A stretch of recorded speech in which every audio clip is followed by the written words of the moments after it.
He has kept among us, in times of peace, standing armies without the consent of our legislatures.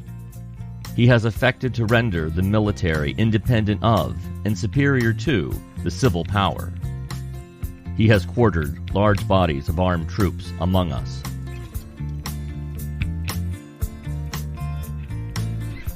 Hello, everyone, and welcome to Life, Liberty, and the Pursuit of Happiness, a podcast commemorating the 250-year anniversary of the Declaration of Independence. The show is sponsored by the Amerika Zentrum in Hamburg, Germany, and I'm your host, Andrew Sola. Today we'll be discussing several grievances about the British Army in the colonies from the Declaration of Independence, but then we're going to feature some brand new historical research about homosexuality in the 18th century with my expert guest, John Gilbert McCurdy.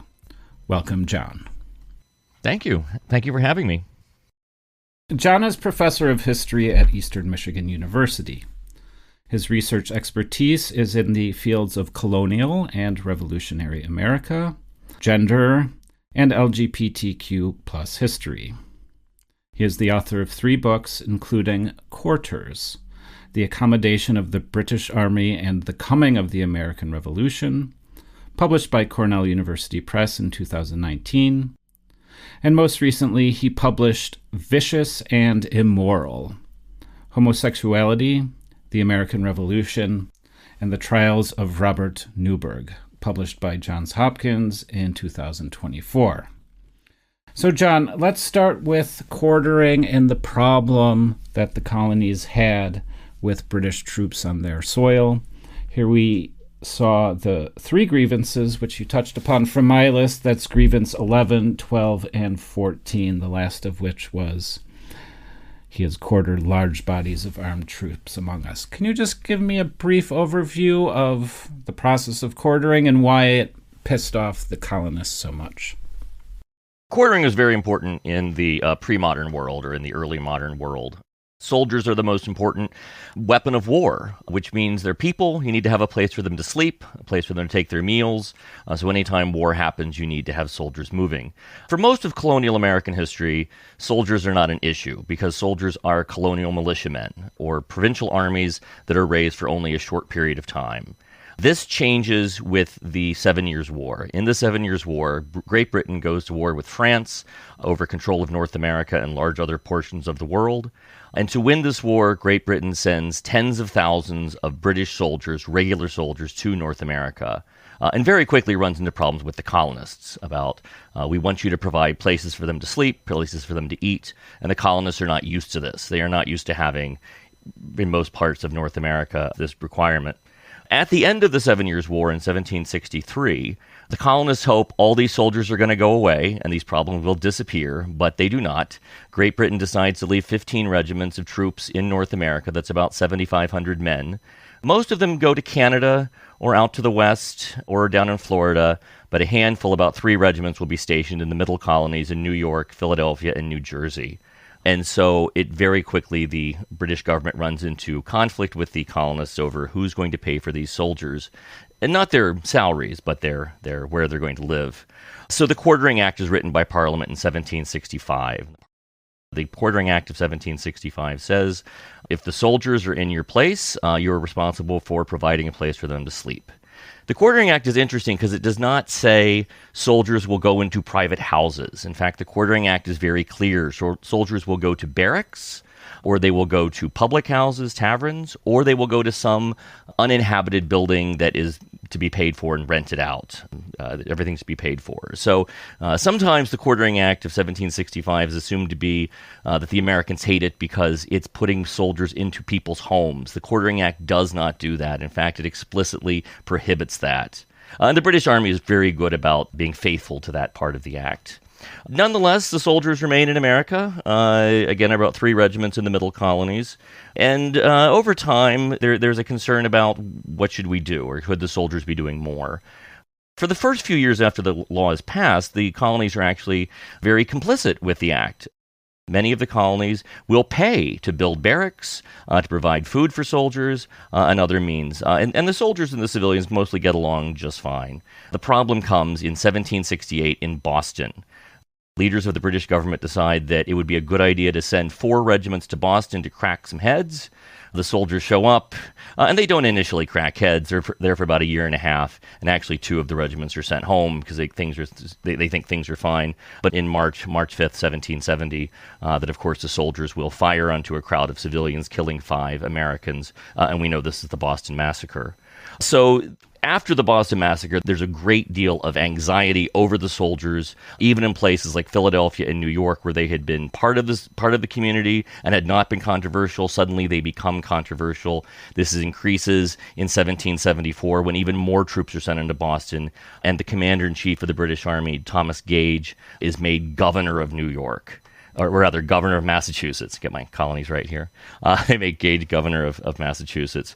And this will ultimately lead to the Battle of Lexington and Concord the following year in April of 1775, which, as we know, begins the American Revolution. So I think all of these points in the Declaration of Independence refer to those. This incident, these conflicts over soldiers, the concept of standing armies without consent of our legislatures. The colonies are simply receiving these soldiers. They don't get any choice over whether British soldiers march into their territory or not. And can I just sure, please be specific here? It says there, number 11, he has kept among us in times of peace standing armies. But here it's important, without the consent of our legislatures. Was there a precedent? Did various colonies in the past, did like the king or parliament say, we would like to do this? Do you agree? Was consent ever given? Because yes. Consent's such a huge word philosophically and politically throughout the Declaration of Independence and political philosophy at the time. Yeah. And that's why it's interesting, that word consent there. It almost implies like either it had been given by the colonial legislatures in the past, or it was just, since the consent was never asked, it is ipso facto wrong that these armies are even stationed there at all. Yeah, I would pull it apart a little differently. To your point, first, in times of peace, this is key. The colonists totally understand that at wartime, soldiers go wherever they want to because it's the exigencies of a military crisis. But, of course, they're not at war after the 7 Years' War ends, without consent of the legislature. So the way I read this is Thomas Gage, as commander-in-chief, is very clear. I will put soldiers in your territory, but they cannot enforce the law. They are simply there in case something military happens and I need to call on them. But soldiers cannot collect taxes. They cannot do police acts. They cannot do anything. Gage says the only way I will let them do civilian actions is if the council, the governor's council in that colony, gives permission. Colonial government is a little strange, right? You have a governor, you have a council, and then you have the legislature or the assembly. The assembly is not involved in that discussion with Gage. So Gage is saying, well, I need more than just the governor to give me permission. I need his council to give me permission. And the colonists in number 11 are saying, no, we want the whole assembly of the legislature to vote on whether there should be soldiers in our territory or not. So in your response there, you touched on 12 too. He has affected to render the military independent of and superior to the civil power. So in previous years, the expectation was, let's talk about soldiers. So maybe a soldier gets drunk and breaks some civilian's property or, does something bad off duty. That soldier would, presumably be tried by a military tribunal, but only after the civil tribunal acknowledged that this should go to a military tribunal. How does that work there? Number 12. Yeah. Once again, Gage is very clear. If a soldier commits a crime, a civil infraction, then he will be held accountable by the local courts. And this happens certainly in Boston after the massacre. It's a civilian court that tries the soldiers. So some of this is a concern over that. There are incidences. There is an incident, I want to say it's in New Jersey, where a bunch of soldiers get drunk, they trash the town, and then before the sheriff and the colonists can come out to arrest these men, the commanding officer rounds the men up and gets them out of town because he knows they're going to be held accountable. And so there is a fear on the part of the colonists that, sure, the soldiers are held accountable as long as they're still here. But of course, the British military can whisk these soldiers away at any moment if it really wants to.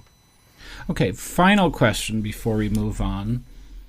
Generally speaking, and I know this changes over the course of years as the revolutionary ferment grows and grows, It doesn't seem like the quartering of troops was hugely problematic for many decades then. Right. It became problematic, and having British redcoats around became more and more problematic slowly. Mm-hmm. Would that be accurate? Yeah, I think so. In the research I did for quarters, I discovered that the Stamp Act, for example, is immediately opposed by the colonists. The Townsend Duties, the Tea Act, all of these pieces that lead to the Revolution have almost an immediate response. The Quartering Act is not necessarily unpopular. It takes years for this to become an unpopular law and to become a cause of revolution. And I think even the way it's stated in number 14 is a bit vague. Quartering large bodies of armed troops among us. Well, okay, but that's pretty weak. So there are soldiers here. Okay, yeah. Is that it? But it says nothing of soldiers in private houses. It says nothing of soldiers are raping and pillaging. It's a very sort of weak charge, actually, against the king. Yeah, he doesn't characterize the soldiers as they did the merciless Indian savages, which we discussed in a previous episode. And you could imagine that there was an opportunity here to describe British soldiers as bloodthirsty or unaccountable. Yeah. In some way. Good. Fascinating. Thank you for that exposition of those three grievances. And now let's move on to our second huge subject today, as we're going to talk about all the complexities of LGBTQ history in the colonies, and indeed of the discipline itself, perhaps, through your book, Vicious and Immoral. So why don't you just tell our audience how you came about writing the book? And I believe you said it came through your research, actually, into the quartering issue. Sure. When I wrote Quarters, I went to the William L. Clements Library in Ann Arbor, Michigan, which has the papers of Thomas Gage, who I've just mentioned, the commander-in-chief of the British Army in North America from 1763 to 1775. And they're great. It's a great resource. The letters are very clear. Letters both to and from Gage, and he collects all sorts of information because he's the commander-in-chief. It was toward the end of doing that research in 2011 that I came upon this trial transcript that I didn't know what to do with. And partly it had nothing to do with quartering, and it also had a bunch of names of people I didn't know. And so I set it aside. But it was curious because it had something to do with buggery. The trial was something about buggery. And so after I finished Quarters, I said, well, let me go back into this and see if I can do something with it. Maybe this would be an article. There's very little written about homosexuality or any of the queer topics in the era of the American Revolution. So I was curious, maybe this would be a good article, since no one had written about this before. I discovered that the case was only one of many cases. I found additional trials at the National Archives at Kew, 6 trials, in fact, that connected to these people, and they're very explicit. They're very explicit documents in talking about queer issues and homosexuality, including what are people accused of doing, what does this look like, what are the consequences of somebody who may have same-sex desire. And so I thought, this is just too complicated to write into an article, and it's too interesting. The court-martial of Robert Newburgh takes place in August of 1774. It involves a lot of the same people who will end up in the Battle of Lexington and Concord. I thought this could be a great opportunity to put together issues of homosexuality and issues of the American Revolution, which I haven't really seen done before. Yeah, and that's so interesting. And it's also interesting, of course, trials are great. I put that in scare quotations because they do provide us with historical evidence that we maybe can't get elsewhere. And it's interesting that you were able to find that. So you said that your research led you to think differently about the American Revolution. And why don't you just tell us how that thought process worked? Sure. I think an easy question to ask is, are there LGBTQ plus people in the era of the American Revolution? Are they thought of at all by the people who are founding the United States? Are those issues at all of interest to men like Jefferson and Washington as they're creating the nation? And that was something I wanted to know about, too. And so that was what got me involved in this. And the book, A Vicious and Immoral, revolves around a one case in particular. And so I have to take a bit of an oblique approach to get to answering my question. Because what I'm looking at, just to give you a very quick book in a nutshell, is this revolves around a man named Robert Newburgh. Robert Newburgh was a chaplain in the 18th Regiment of Foot, which was a regiment within the British Army. Newburgh was from Ireland. He was a relatively young man, and he comes to America in 1773 to join the 18th Regiment, which at that point was stationed in Philadelphia. When he arrives, rumors have been circulating even before he arrives that Reverend Newburgh had been sleeping with his servant, his male servant. And everyone in the unit is talking about this. And at first, the officers in the unit sort of ignore these stories. It happened before he joined the Army. It happened, an ocean away. Who cares? But over the period of a couple of months, Newburgh's non-sexual actions begin to confirm suspicions that he has had sex with men. One captain sees him riding on a horse in very flamboyant attire. Newburgh is also seen as being very fussy and litigious. He's not a team player. Finally, there is a fear that he might be interested in enlisted men. Is he trying to seduce enlisted men for sexual or other nefarious purposes? So the officers in the unit in the 18th Regiment refuse to work with Newburgh. They tell their men not to go to him for spiritual guidance. Newburgh makes a stink about this. He goes to his commanding officer. The commanding officer says, "Why don't you just go back to Ireland and deal with the issue there?" Which Newburgh knows if he does that, he will lose his commission and will be forever branded as a buggerer. So he insists on fighting for his reputation. He files a series of civil suits, and ultimately there's convened a court-martial, a general court-martial in August of 1774 to get down to it. What did he do, and should he be removed from the Army? Should he be cashiered and lose his commission as an officer? So many points to explore in what you just said. And the first thing that I'm thinking about is, so did he deny it? Was he denying this? So that's a great question. So he never explicitly denies it. And he never says, "I did not have sex with my servant." He comes up with a series of other answers. He says, "Well, my servant is actually, I grew up with him. He's a foster brother. We've slept in the same bed for years because I'm sickly. I'm often ill." It's not uncommon for two men to share a bed in the 18th century, but these sort of explanations don't allay anybody's fears. And I think I'm never sure if he is. I don't know. At the end of the day, I don't know if Robert Newburgh actually had sex with a man or not. That is never clear to me. Is he a wrongly accused straight man, or is he a harassed gay man? I don't know. I write about him as if he were queer, because I want to use the book to imagine what would life have been like for a person who was a person who had those desires in this era. But I'm clear that I don't know. Just some other potential theories I have. And again, it doesn't. I guess we'll never know, and that's kind of not the issue here. But some other things you said that would be explanations for the bad treatment he was getting was that he's Irish, right? It could be, except one, he's Protestant Irish, and as are about half the people in this regiment. Okay. It says the 18th Regiment is also known as the Royal Irish Regiment. So the Irishness, I think, is not a condemning fact. Interesting.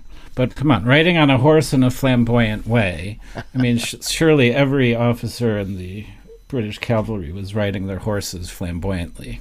But who knows?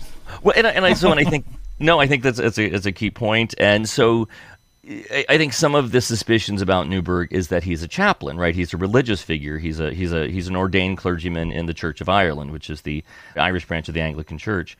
And so he's expected to be maybe not dour, but certainly dressed in drab clothes. Maybe not a cassock. And he apparently likes clothes a lot. One of the incidents will revolve around, he asks the tailors in the regiment to make him a new suit of clothes. He apparently brings several trunks of clothes with him. Even before he joins the Army, there's a comment. Someone compares him to being a grenadier, which seems to be a comment about his flashy clothes. So, on one hand, it's not unusual for civilians in the 1770s to be wearing stockings and lace and wigs, but it's unusual for a clergyman, especially a chaplain in the Army, to have such clothes. Okay, let's maybe take now sort of meta-historical point on.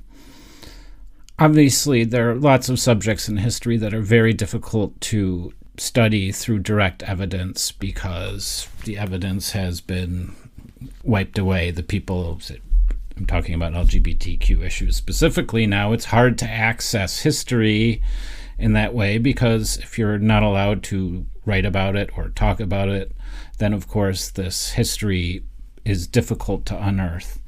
So what are the challenges for you of studying LGBTQ plus issues, not just in the revolutionary era, but in general? Sure. So the most basic issue is the terminology is different, right? So we use the term LGBTQ plus or queer, even the word homosexual. These are not 18th century terms. They don't show up anywhere in the text. So it's hard to do a word search, right, and find these terms. And the argument has been made that the terminology has changed, and that the changes in terminology actually reflect a change in thought. That buggery or sodomy are not simply old-fashioned ways of saying homosexuality. And this is the theories of Michel Foucault, right, the theorist and great historian of sexuality, who says, well, before the 19th century, homosexuality is not understood as an identity. No one is defining anybody based upon their sexual desires. That's a relatively modern concept. In the 18th century and points before, sure, men might commit this crime or commit this sin of having sex with another man, but it's a crime. It's a sin. It's something that should be corrected, and this person then should be forgiven and reintegrated into society. There's no understanding that this person is going to want to have sex with other men because that's innately who that person is. So that's also difficult. So and that's something that I was really curious about with looking at Newberg. Are the people who are accusing him of being a buggerer, and that's the term they use, do they think this is a crime he committed back in Ireland that they don't like? Or is there an understanding that there's something different about him? It's not just what he did, but who he is. That's getting much closer to that 19th, 20th century concept of what we would call sexual identity. And from my reading of the evidence, I think in the 18th century, at least in the case of Robert Newberg, there's a lot more evidence that the people are seeing him as being unique and different, not just about his sex, but the other things he's doing, the clothes he's wearing, the ways he's acting. They are starting to see him as different. But specifically also, it sounds like effeminate is the problem that they have as soldiers. I think so. Or is that also a modern gloss that I'm putting on it? No, there is a sense of effeminacy.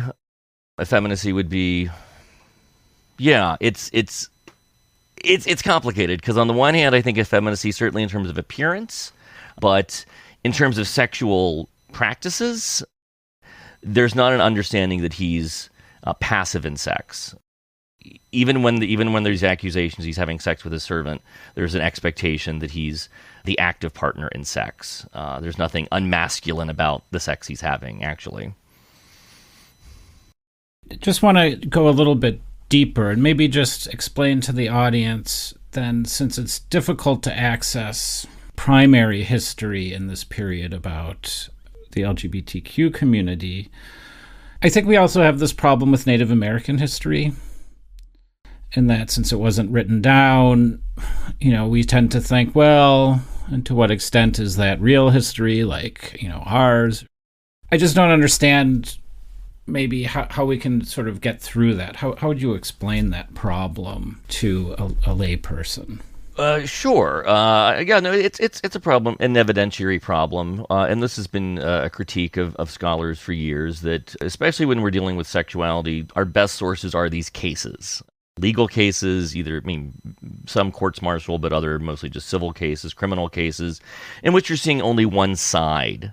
You're only getting people who are accusing, and you're only seeing supposedly same-sex people as defendants. And sometimes you end up in the situation where, like the famous Oscar Wilde trial, right, where Wilde is suing to claim that he's not a homosexual, which is obviously not the case.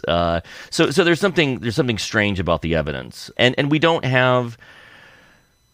I'll go back to Robert Newberg. I don't have Robert Newberg giving me a diary in which he writes down all his deep fears and inner thoughts and dreams and fantasies, right? So, and even if I were to find somebody who I could definitely say this person did commit sodomy, did have sex with a person of the same sex, even then we don't have where they're talking about their inner desires.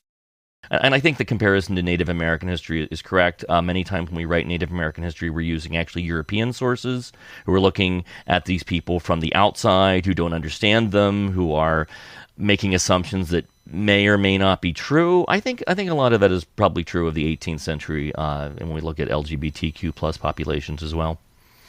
Interesting. And maybe one other point I was thinking about, the accusation of disordered sex is one that we see back then, and yet it's not the only type of disordered sex. And I was just thinking of Sally Hemings and Thomas Jefferson and what we now believe is the very common process where owners of enslaved people would have or rape or have sex or relationships, some sort of relationship with their slaves. And everyone knew it back then. Right. So I'm just kind of wondering, to the sort of the accusation of disordered sexuality, how your understanding of buggery connects with, say, a relationship that Jefferson had with Sally Hemings. When I was working on the Newburgh case, one of the things that surprised me was, so he's accused of having sex with a servant. Who cares? People have sex with their servants all the time in this era, right? And just like the enslaved. These people don't really have a right to say no. There is no concept of you can't rape a person who's enslaved, right, legally in this era. And so it was interesting. And I think sort of how I explained that with Newburgh, like why are they worried about him having sex with a servant? Probably people are having same-sex sex with servants, I don't want to say all the time, but with more frequency than we have evidence of. It only becomes an issue if somebody makes a stink of it.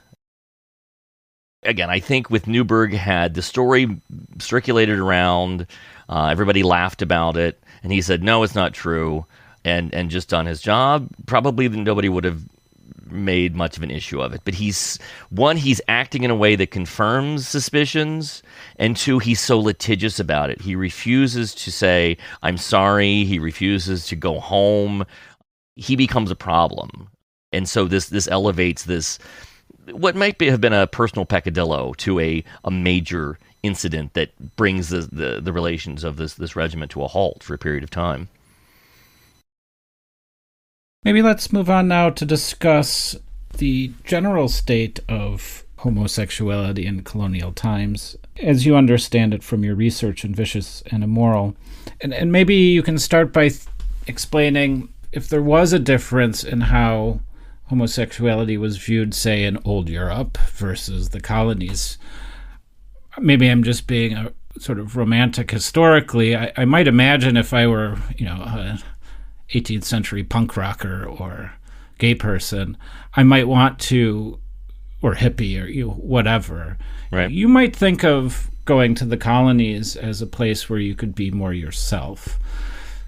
Would it be fair to say that colonial America was more liberal in a certain respect than stuffy old Europe, or is that just a modern stereotype? There may be a hint of truth in that. So the official stance in the 18th century in both Britain and the American colonies was that homosexuality was illegal and immoral, and you didn't have to look far to find it. It's outlined in the Torah, both in Leviticus and the story in Genesis 19. Sodomy is a problem. It should not continue. It should not be allowed to happen. So sodomy has been a capital crime in England going back to the early Middle Ages. All 13 colonies made sodomy a capital crime. You could be put to death for it. Some colonies, at least one colony, Pennsylvania, tried to push back against this, but was informed by the British government, no, all of your laws have to be in compliance with British laws. So it's officially illegal and immoral. It's a capital crime, but historians who've looked at sodomy in the colonies say, well, it's really interesting. Very few people are ever put to death for sodomy. And so why is this? And one answer I alluded to earlier is the Foucaultian explanation. This isn't seen as a pattern. It's just an act. Sodomy is something people did. It's incorrect. They should be corrected. They should be lightly punished. Most of the people who would engage in sodomy are going to be young men. Well, maybe they haven't gotten married yet. They don't know better. They're playing around. We should whip them. We should fine them, and then we should set them right. They should not be executed. That's destroying somebody's life who could be forgiven and who could move on. A second answer, of course, is why we see so few prosecutions of sodomy in colonial America, is it's hard to prove a capital crime. You have to have two witnesses to prove a capital crime, and most sex then as now takes place in private. So oftentimes you don't have two witnesses to see two men or two women engaged in sex. A third answer is executions for sodomy are very impractical in colonial America. You need labor. Early America is land rich and labor poor. So they need as many young men in particular, and young women, as possible to work. And so we see instances where there probably was sodomy going on that everybody was looking the other way. A key example of this would be the 17th century Chesapeake, Virginia, and Maryland. You're importing large numbers of indentured servants, young people from England, overwhelmingly male.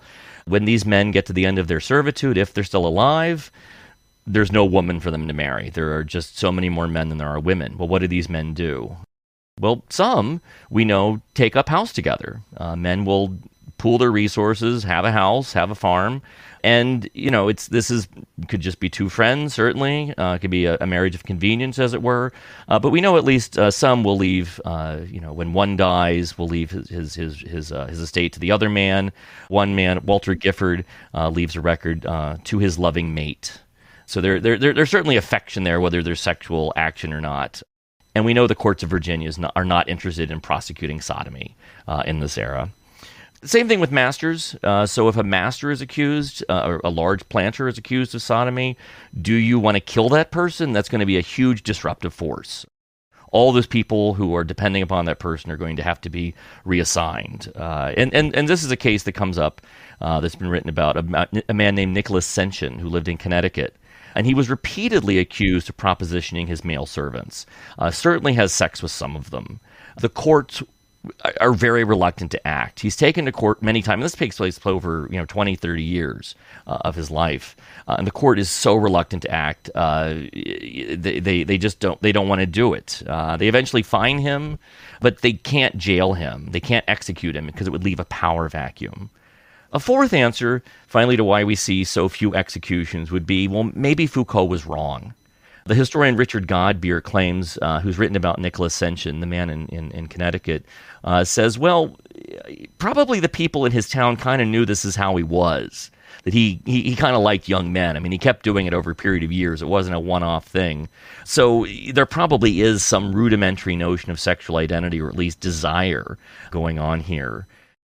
And as I had mentioned earlier, it's really only when cases of homosexuality become disruptive that the courts come in and act.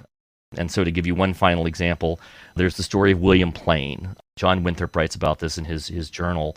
William Plain shows up to the Massachusetts Bay Colony. Actually, I think he's in New Haven. He shows up to New England in the 17th century.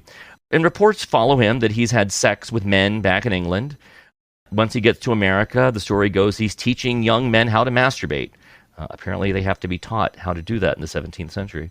And so the court will go to, the men of the town, the leading men of the town, go to Plain, and they say, you've got to stop what you're doing. It's immoral. It's illegal. Don't you know what you're doing is against the will of God? And William Plain says, what if there's no God? Which is not something you say to Puritans, right? So for that, William Plain will be arrested and executed. So it's one of these things, and I think there's again, going back to sort of Robert Newberg, there's a similarity there, that it's only when it becomes there are mitigating circumstances, when homosexuality becomes socially disruptive, that people in America in the 17th or 18th century really want to get the courts involved. This man who was executed, your argument is that he was executed probably more for his blasphemy. Yeah, blasphemy is the word I was looking for, and his inability, say, to apologize and play the part of a criminal who is sorry. You know? Right. Okay, interesting. Going back to how I started this, and my question was totally off base, but any different from Britain? Sure, yeah. So the world I've described is very unique to the colonies, right? A dependence upon labor that's always fearful of being lost, a reliance of the state upon masters, a general a lack of development. Great Britain in the 18th century is very different. You have urban London. It's a growing city. You have a sophisticated court system, a sophisticated state that is there to rigorously enforce the laws.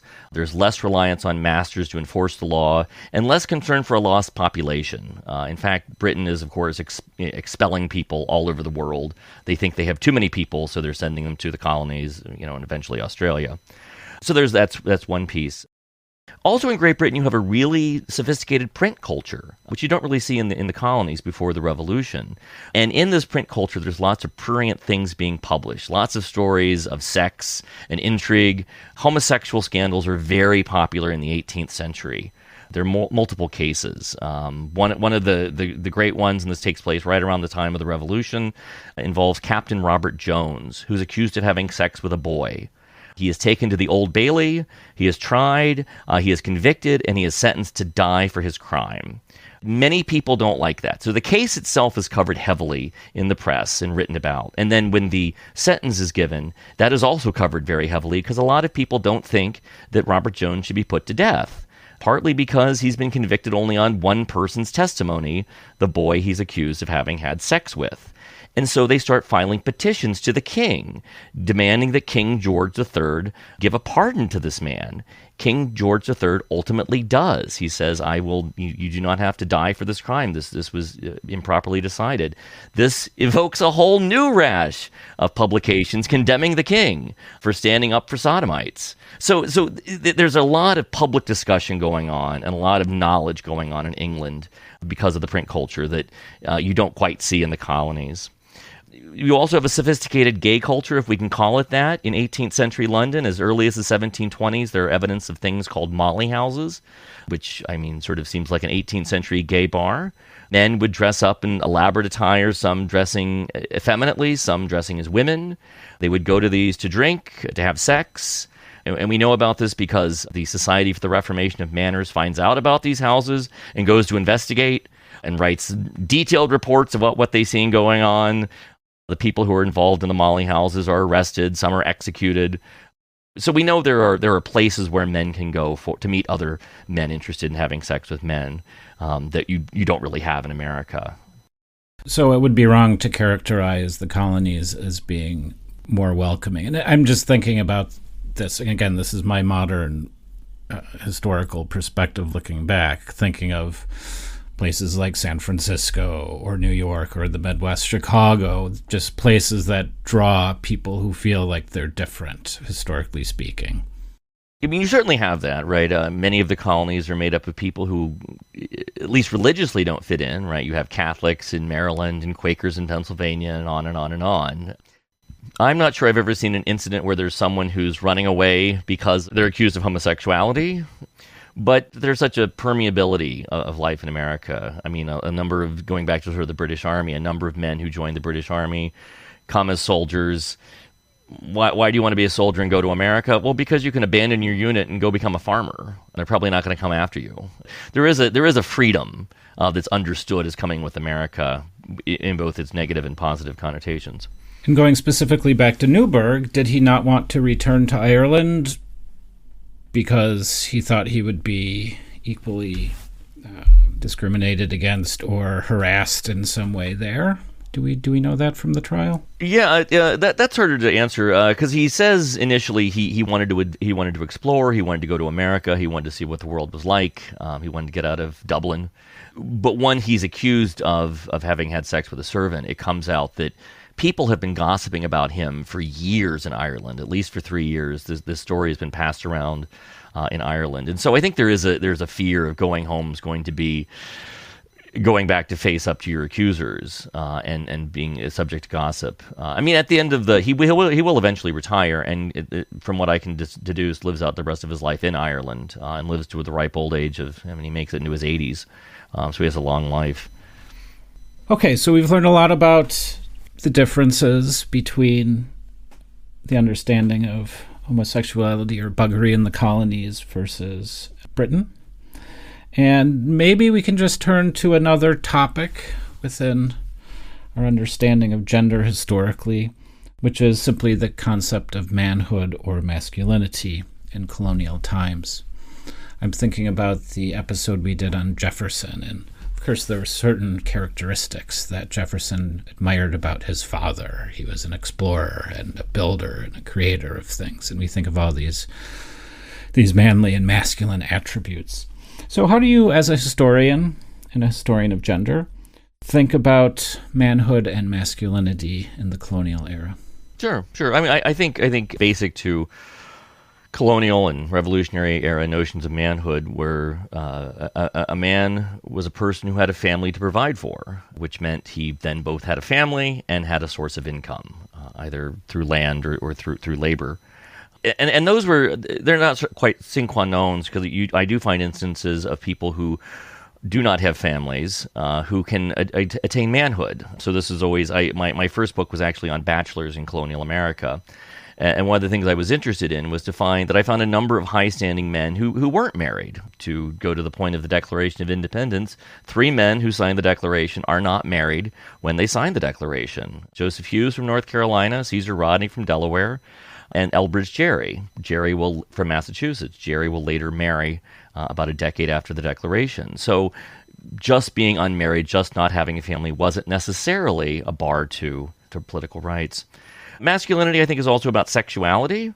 Men were supposed to be heterosexual, marital, and procreative in their sex, right? You should be having sex with your wife to make a child. That is the ideal sex. But there's certainly lots of sex that happens. There's lots of wiggle room around that.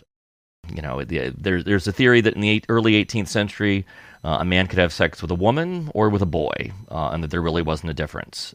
As long as the man is the dominant partner in sex, the partner he's having sex with is less relevant. The sex of that person is. Sex outside of marriage is illegal and immoral, but even the Puritans can't stop it from happening. The Puritans in Massachusetts early on passed a law saying if a man and a woman have sex and they produce a child, God forbid, we're going to use the courts to try to get you to get married. We're going to take you to court and threaten you to get married. By the middle of the 17th century, even Massachusetts has abandoned this and says, well, it's not working. If you have a child out of wedlock, we're just going to make the father pay child support. I mean, the same answer we have today.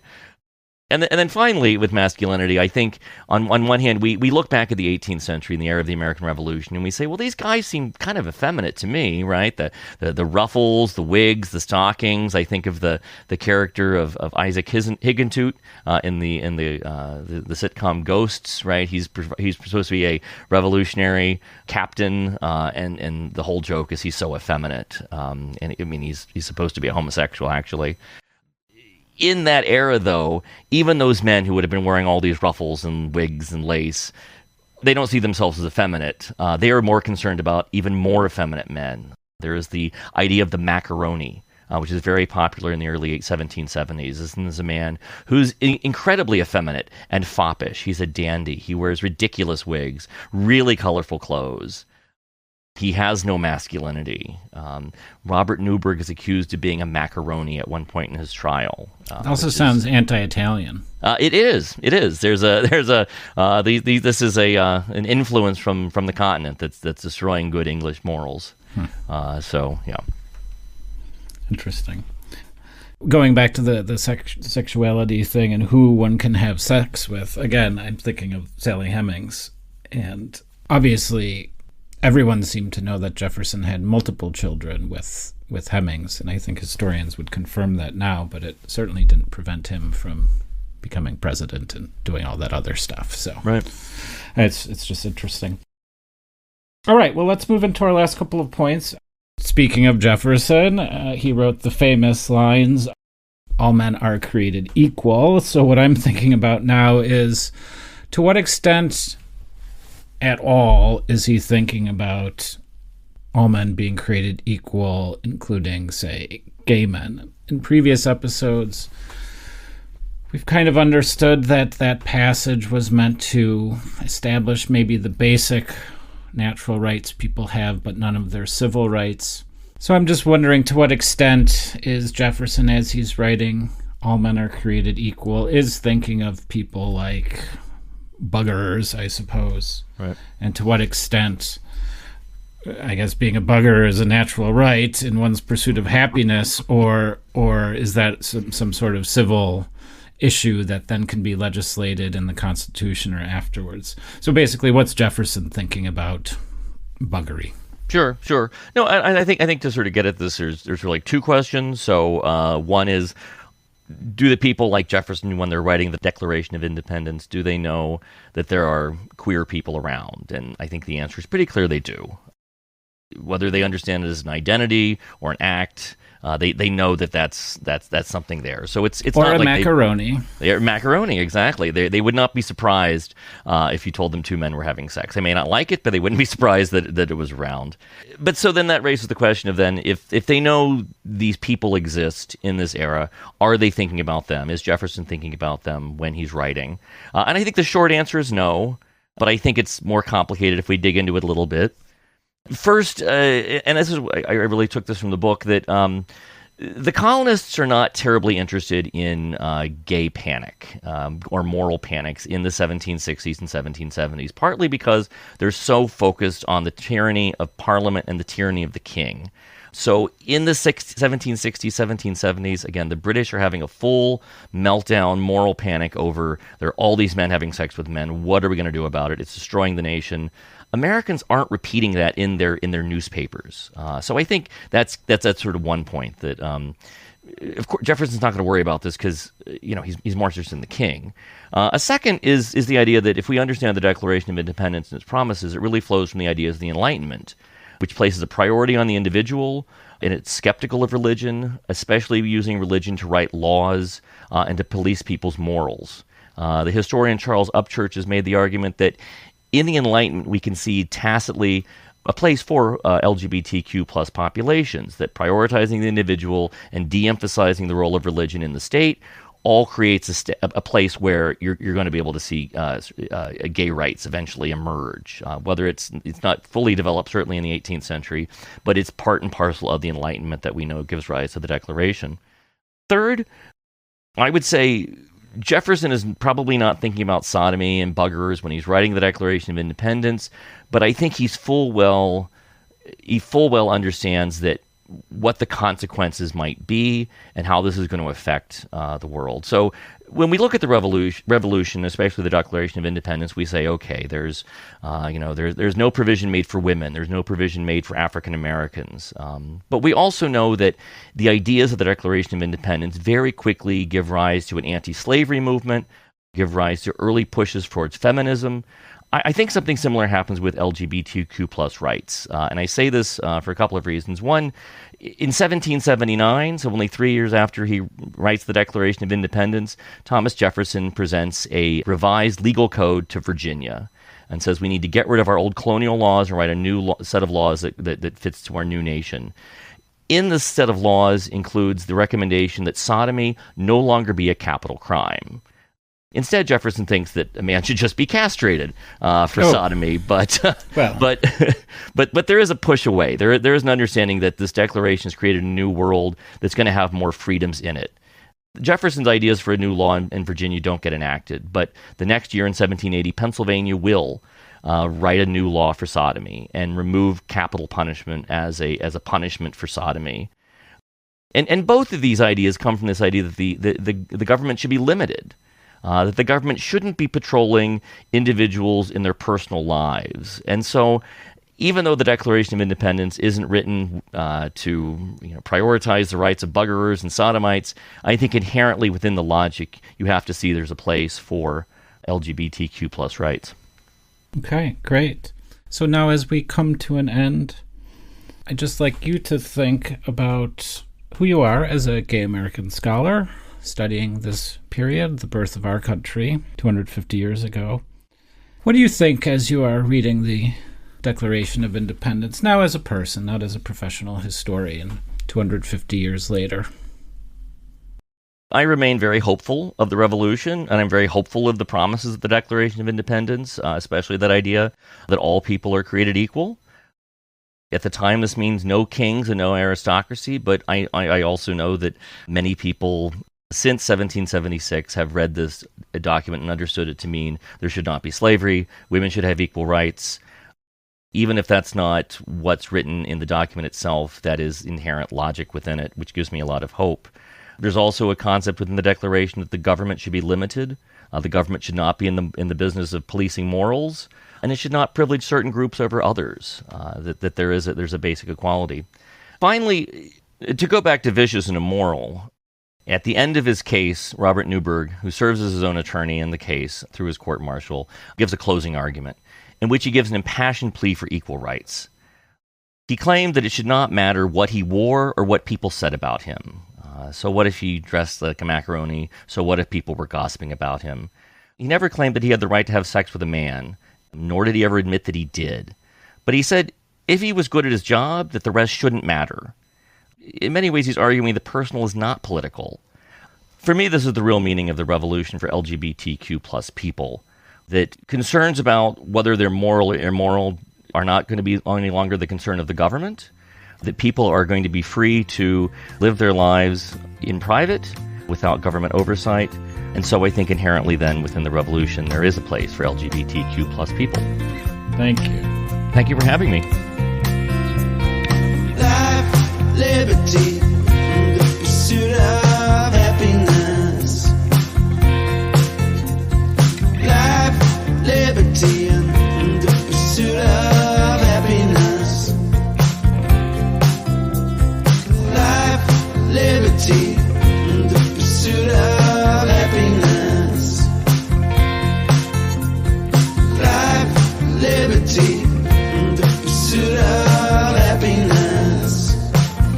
The pursuit of happiness. If you enjoyed this podcast and would like to support German-American friendship, why don't you visit us at our website, americatcentrum.de, where you can become a member and donate. The American Centrum is a nonpartisan and not-for-profit institution dedicated to strengthening the transatlantic relationship. The views and opinions expressed in the episode are those of the guests or the host, not the American Centrum. We take our nonpartisan mission seriously. Therefore, we do not take any institutional positions on politics or policy. Learn more about us, become a member, and donate at americatcentrum.de. Thanks for listening.